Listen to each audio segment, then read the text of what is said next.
Hi, I'm Matteo Fasiolo, a lecturer in statistical science in the School of Mathematics of the University of Bristol. And in this talk I would like to tell you something about my work on forecasting electricity demand. First of all, why is forecasting electricity demand at the aggregate level important? When I say aggregate level, I mean forecasting demand, for example, for the whole of the UK for the next day. Now, having such a forecast is really essential for an electrical utility or for the managers of the electricity grid, because it is used to plan grid management operations. It is used to perform, to make trading decisions and to decide what are the level of productions we should plan for the day after. Now, each of these functions, trading, grid management and so on, has a specific cost structure, a cost that is implied by the fact that we get our forecast wrong. So, for example, it could be a cost related to regulations, so there are financial penalties for having produced too much electricity or too little. As well, there are technological factors. For example, as you can see on this plot, each power technology has a different marginal cost of production. Okay, and so these costs must be taken into account when planning production, and to do this we need to have a forecast to perform such a planning. Now, the importance of having accurate electricity demand forecast, for example for the whole of the UK, is becoming more and more important.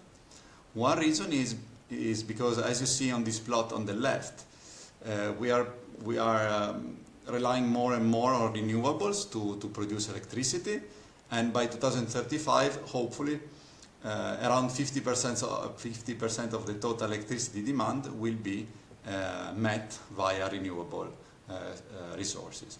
The problem here is that we cannot control production from renewable resources because they are weather dependent. As you see on these plots, on the right, you see that wind generation in the UK and solar generation are highly variable. They depend on how much sun, for example, reach the surface of the earth. They depend on wind. They are out of our control. This means that as we install more and more renewable resources, there is more and more noise, more and more uncertainty on the supply side of the electricity industry. While historically the noise, or what is out of our control, was coming from the demand side.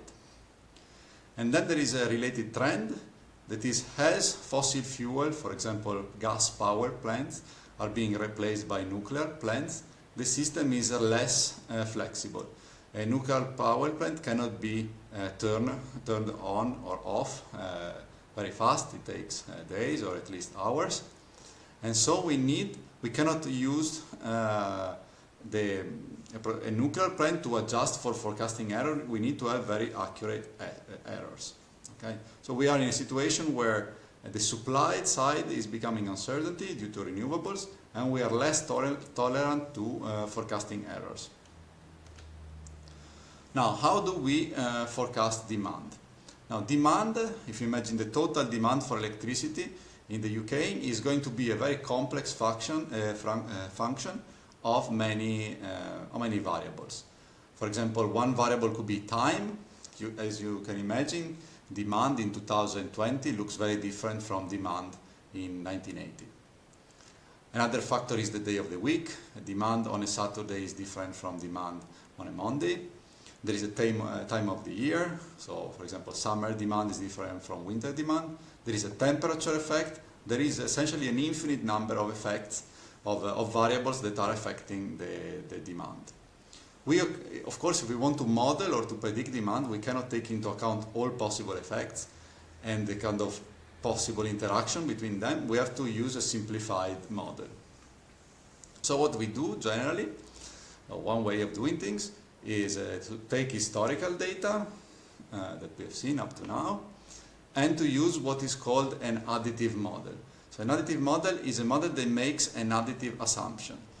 Our assumption is that demand is going to be equal to the sum of the effect of different variables. So, for example, time so the years, we will have one effect.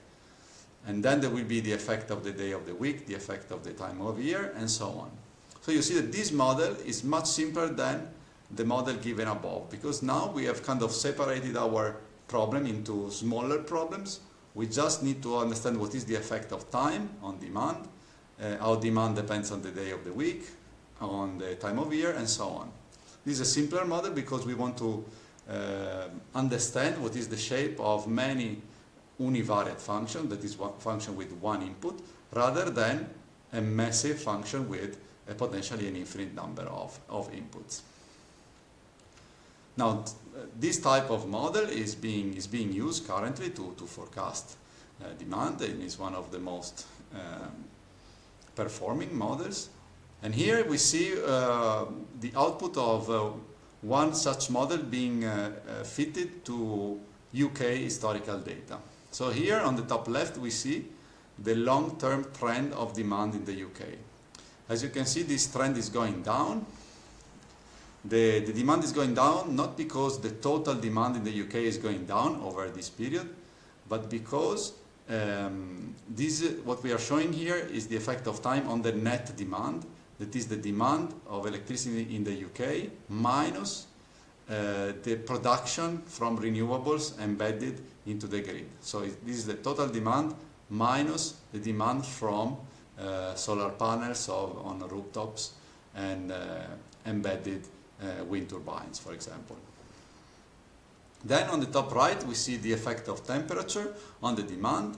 As you can expect, in the UK we have a fairly strong heating effect, so when the temperature is under, let's say, 18 degrees, we start having heating, and we have a relatively weak cooling effect, so there is not much air conditioning going on. Then on the bottom right we see the effect of the time of year on demand. So 0 means 1st of January, 1 means 31st of December. As you can see, the demand in the winter is higher because of heating and because of higher business activity possibly. And then we have a big drop at the end of the year when many businesses are closed. So you can see we have taken our potentially big multivariate function, which determines the demand, and we have divided it into some fairly simple effects of each individual variable. Now, these kind of models, you might be surprised to hear that kind of more sophisticated version of the model can be really accurate for forecasting demand at the country level. So to forecast the demand for the whole of the UK, a model, an additive model like the one I showed before, can be 99% accurate. So it's really, you can get a really accurate forecast for the demand in the whole of a country, for example. Now, in terms of new application, as you know, smart meters are being installed in most households in the UK. And now the challenge is, these smart meters are giving us data. Let's try to do something useful with it. And one application is trying to forecast individual demand data, so the demand of an individual household. So what you see here on the top left is how the daily electricity consumption of a group of 2,672 households looks like. So at 0 means midnight, and 47 means 11:30 of the same day. So you see every day there are two peaks, when people wake up and then in the evening. So here when you average the demand over 2,000 people, we get these kind of smooth curves that look similar every day. When we go to the top right, so here we have a smaller group of customers, 50 customers, and as you see we are averaging over a smaller number of people, and we see more noise. When we go down to 10 people, there is even more noise. When we look at an individual household on the bottom right, we have a very big amount of noise. Okay, so this is kind of a general pattern. When you look at the average demand over a few thousand people, you will get this regular kind of pattern that you see on the top left. When you look at individual households, we get a lot of noise. Very difficult to predict what is going to be the demand of an individual household. Okay, so this is a big challenge, and one where kind of problem we are working on now, how to predict a very low level of aggregation, potentially down to individual households. The reason why this is useful, why would we be interested in forecasting individual demand, is to manage the smart grid in the future, when every household will have an electrical car which will provide some electricity storage. At that point, to optimize the operation of the distribution grid, we will need forecasts that go down to the individual household level. Now, this is a video for the Open Day, in particular for the School of Math. So you might ask, do I need to know a lot of math to work or to use the kind of models we mentioned to forecast electricity demand? So the answer is yes, of course. You need to know a lot of math. You don't need to know the whole of math, but you need to know fairly reasonably large chunks of math.